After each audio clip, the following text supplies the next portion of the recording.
Legislator Serino. I feel like a school principal. What would you recommend to our governor on what should be done with the projected $2 billion surplus for the state budget? Okay. Oh, and there's something else that I failed to say that I want to tell my constituents, that I would never, ever vote on something that I wasn't given the opportunity to read or talk to my public, my constituents, to see how they felt.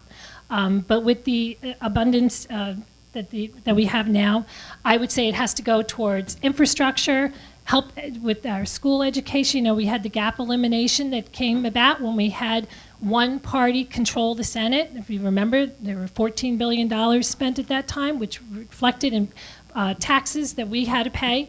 So it would go towards infrastructure, education, and you know what? Give it back to us. We're the guys that are paying all of it. And, you know, we deserve something back. Thank you.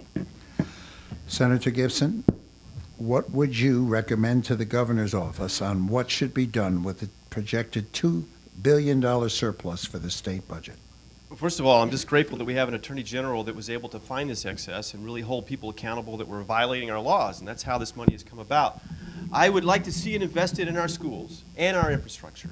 Well, I want to talk about the schools for a minute. The reason I would like to see that money invested in our schools, and actually the same applies for infrastructure, is that really for the last 30 years, our state government has not done due diligence in investing in our schools and investing in our infrastructure. In fact, we are investing, until this year, we were investing less in schools and in infrastructure, going down and down and down every single year. The school has backed off, and that's why our property taxes have gone up and up and up. It's because the state has been sending less and less to our schools, and the property owners have had to make up the difference. So yes, we need to take this extra money, send it up to our public schools, allow them to offer our property owners some additional tax relief beyond what we already offered this year.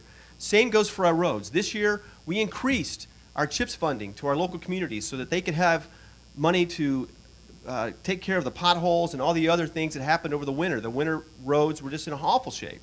And so they have extra money to do that now. But that was just the first time in a long time where extra money was coming in for infrastructure. We've got to change that as well. So between the schools and the infrastructure, there's a lot we can do with this money, and I look forward to going up and lobbying the governor and my colleagues to make sure that that gets done.